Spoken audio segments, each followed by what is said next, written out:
तो हम लोग सोशल साइंटिस्ट भी हो गए हैं, देखते देखते तो समझ में तो आती है ना बात की ये बात आ कहाँ से रही है और जा कहाँ से रही है।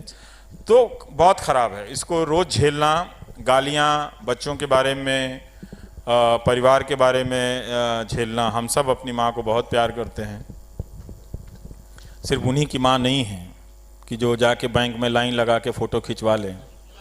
मेरी भी माँ है और मैं भी अपनी माँ की बड़ी इज्जत करता हूँ। अगर उनको मेरी निष्पक्षता को लेकर चिंता हो रही होती तो ट्रोल मैं नहीं हो रहा होता, बाकी 50 एंकर हो रहे होते।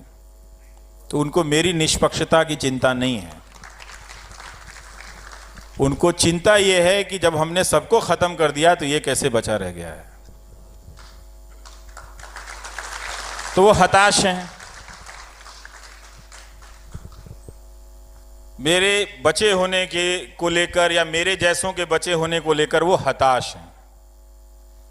तो वो गालियां देते हैं, ट्रोल करते हैं। अगर मैं कहूं कि इसका कोई भी असर नहीं होता है तो ये ठीक बात नहीं होगी। अगर असर नहीं होता तो हम कहते भी नहीं। और इसलिए कहते हैं कि इसलिए नहीं कहता कि मैं कोई बहुत बेचैन हो गया हूं इनसे, बल्कि इसलिए भी आपसे बताता हूं, मैं लिखता हूं। मेरे दोस्तों से काफ़ी बहस होती है कि तुम क्यों ये बात पब्लिक में डालते हो।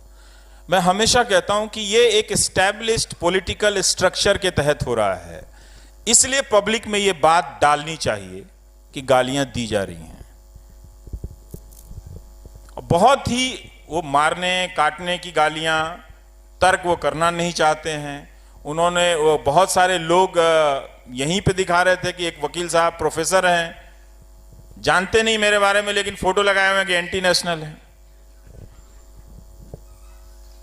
और अपना स्टूडेंट फॉलो करते होंगे। तो एक तरह से ये एक नेटवर्क बना है कि हम सब के बीच से एक समर्थक बनाने की लगातार कोशिश की जा रही है। जैसे ही आप दर्शक, नागरिक से दर्शक बनते हैं और दर्शक से लॉयल दर्शक बनते हैं, और फिर दर्शक से जैसे ही आप समर्थक में बदलते हैं, फिर आपको सवाल से का कोई मतलब नहीं रह जाता, फिर आप उस पार्टी के लिए झंडा उठा लेते हैं।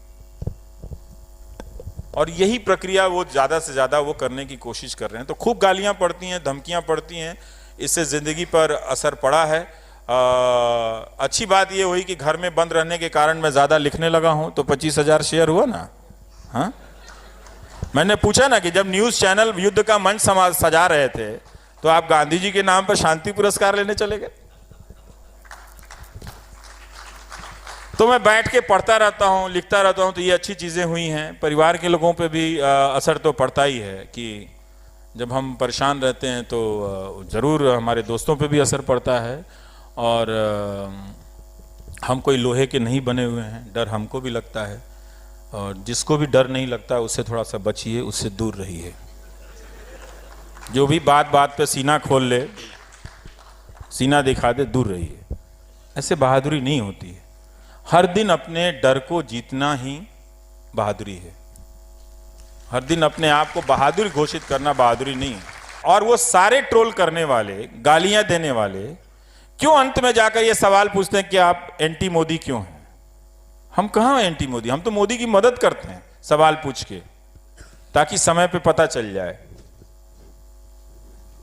तो बहुत ही खराब हालत है मीनाक्षी। और ये सामान्य, मैं यही सोचता हूं कि आम नागरिक के अंदर जब ये भय बैठता होगा तो वो कितना भयानक होता होगा।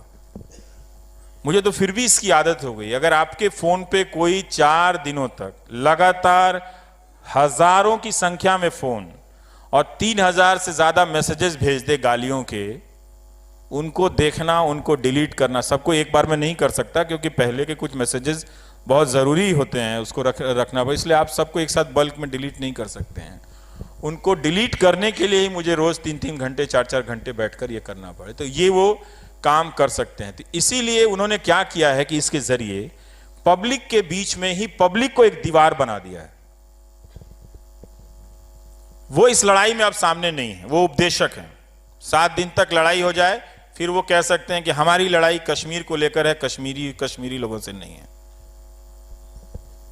वो कह सकते हैं क्योंकि उनको बहुत सारी रैलियां करनी होती, तो कुछ ना कुछ कहना है तो कहीं ना कहीं कुछ कह देते हैं वो। तो ये एक व्यवस्था बनी है जिसको उन्होंने लेजिटिमाइज किया, या उनकी पार्टी की पॉलिटिक्स ने लेजिटिमाइज किया है ये अब 5 साल के बाद अगर आप नहीं देख पाएंगे तो कब देख पाएंगे? ज्यादातर ट्रोल करने वालों को वो क्यों फॉलो करते हुए नजर आते हैं? और वही सिर्फ ट्रोलिंग की बात नहीं है, उनके पार्टी के जो नेता हैं, जो आईटी सेल के जो व्हाट्सएप ग्रुप में जो मैसेजेस चलते हैं, सबकी भाषा एंकर से लेके वहां तक एक हो गई है और वो सब एक दिशा में जाती हुई दिख रही है।